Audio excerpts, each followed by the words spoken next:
Монгол Улсын хил хамгаалах байгууллага, хил хамгаалах ерхий газрын удирдлагаас буур нуурын усан хил хамгаалалтын чиглэлээр авч хэрэгжүүлсэн арга хэмжээний талаар товчхон өгүүлье. Монгол Улсын 8250.6 км урт хилийн 10.9% буюу 901,058 км хэсгийг усан хил эзэлж байна. Үүнээс Монгол Оросын хилд 680 км, Монгол Хятадын хилд 221,058 км усан хил хамаардаг. Усан хилийн 53.6 км нь нуураар 847,458 км нь голоор хилдэг. Харин буур нуурын усан хил 30.3 км хэсгийг эзэлдэг бөгөөд далайн түвшнээс дээш 581 метрийн өндөрт оршдог. Цэнгэг устай 40 км урт, 21 км өргөн, 10 орчим метр гүн манай орны томоохон нууруудын нэг юм а. Буур нууранд халахын гол цутгаж оршин гол урсан гардаг. Мөн 6 овгийн 35 зүйл загас бүртгэгдээд байгаагаас 50 гаруй хувийг булуу цагаан загас эзэлдэг. Тус нураас жилдээ 300 тонн загас олборлох нөөцтэй гэсэн тооцоо бий. Гадаад талд бүгд найрамдах Хятад улсын Өвөр Монголын өөртөө засах орны Хөлбөмбөр аймгийн Шинэ Бараг, Баруун хошуу, Зүүн хошуудын Асар сум, Дундын овоо, Цагаан овооны суурингууд байрладаг. Нутгийн иргэдийн олонх нь мал маллах, буур нуур, оршин голоос загас агнан амьдардаг. Буур нуурын хөвөнд үйл өмгий, Цагаан овоо зэрэг загасчдын суурин байрлаж, нэг сууринд 5-6 хүний бүрэлдэхүүнтэй 9-10 бүлэг том, жижиг зав ашиглан өдөр бүр загасчилж нэг бүлэг өдөрт дунджаар 300-аас 400 кг загас барьж байна.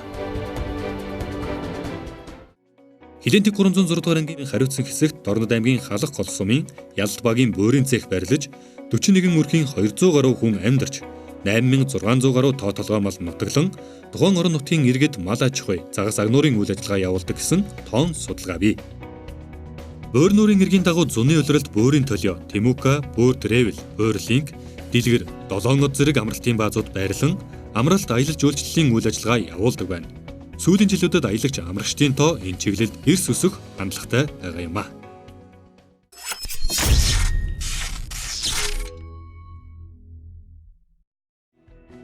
Монгол Хятадын хилийн дэглэмийн тухай Монгол Улсын засгийн газар, бүгд найрамдах Хятад улсын засгийн газар хооронд ингэрээ Монгол Улсын хилийн тухай хууль, Монгол Улсын засгийн газрын 2016-аас 2020 оны үйл ажиллагааны хөтөлбөрийг үндэслэн буур нуурын усан хил хамгаалтыг шинжилэн зохион байгуулж байна.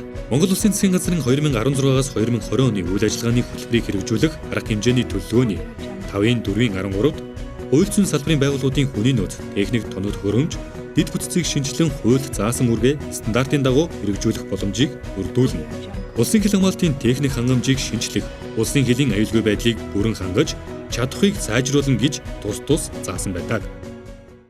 2000 он сар бүгд найрамдах Хятад улсын талаас улсын хил зөрчин хууль бусаар загас олборлох явдал ихээр гарах болсон. Хилийн 306 дугаар ангийн хариуцсан хэсэгт 2000-аас 2009 оны хооронд 71 удаагийн хилийн зөрчил гарснаас 31 удаагийн хилийн зөрчил буюу 43.7% нь буур нуур орчин голын хэсгээр гарсан байна. Хилийн зөрчлийн илрүүлэлт, шийдвэрлэлтийг нэмэгдүүлж хилийн халдшгүй дархан байдлыг хангах, улсын хил хамгаалтанд орчин үеийн техник хэрэгслийг нэвтрүүлэх, усан хил хамгаалтын мэргэжлийн хилчдийг сургаж татлагжуулах, усан хил хамгаалтын анги салбаруудын бүтэц оронтой дэд бүтцийг сайжруулах, буур нуурын хариуцсан хэсэг технологийн болон эдийн засгийн ашиг сонирхлыг хамгаалах зэрэг шаардлага бий болж байна.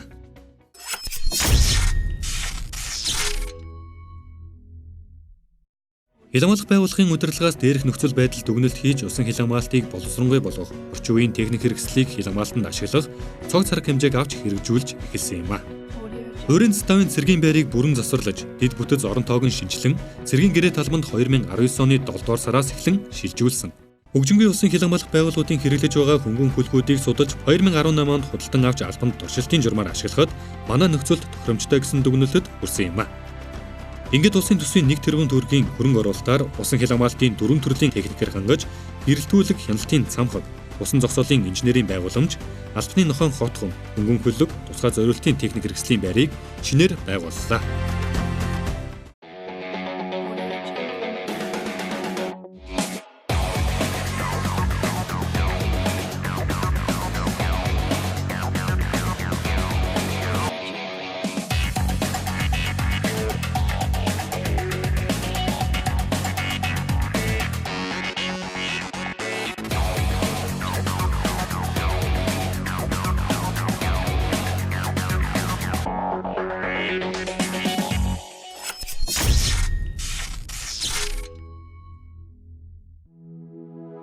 Энэ жил бүрийн усан хил хамгаалалтыг мэргэжсэн усан хил хамгаалалтын офицер, ахлагч, грек цэргийн албан агчдаар зохион байгуулах зорилгоор 21 хоногийн хугацаатай усан бэлтгэлийн сургалтыг Сонгон Нархан дүүргийн усан спорт сургалтын төвтэй хамтран зохион байгууллаа.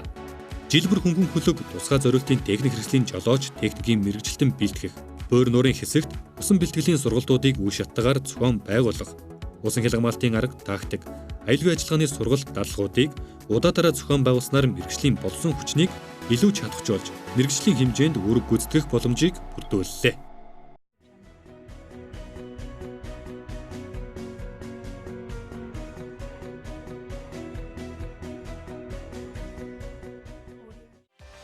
Усан хил хамгаалтыг зохион байгуулах туршилтын явцад хилчдийн амнаас аюулгүй байдлыг нэн тэргуунд тавьж, аврах, мэдээлэх хэрэгслэр хангах, зайлшгүй шаардлага усан хил хамгаалтыг зохион байгуулах явцад үүссэн ба тодорхой арга хэмжээнүүдийг авч хэрэгжүүлсэн.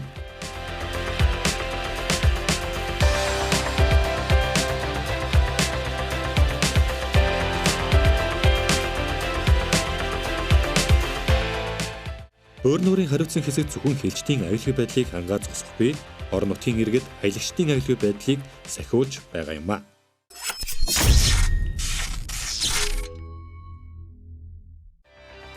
Дээрх арга хэмжээг авч хэрэгжүүлсэний үр дүнд бөөрийн усан хил хамгаалтын дэд төсөл бүрэн хэрэгжиж, хил хамгаалтын найдвартай байдал дээшилж, хилийн зөрчлийг таслан зогсоох боломж бүрдэн Монгол улсын хилийн халдшгүй дархан байдал бөөрийн усан хилийн хэсэгт хангагдаж байна. Ийхүү Монгол улсын хил хамгаалах байгууллага хил хамгаалах ерөнхий газрын удирдлагын бодлого шийдвэрээр бөөрийн усан хилийн хэсэгт орчин үеийн техник хэрэгсэл, мэргэжлийн хилчдээр хил хамгаалтыг зохион байгуулах тогтолцоог бүрдүүлж, усан хил хамгаалтыг олон улсын жишгт хүргэн ажиллаж байна. Цаашдаа ч илүү боловсронгүй болгох, хөгжлийн төлөө зорих нь тодорхой юм а.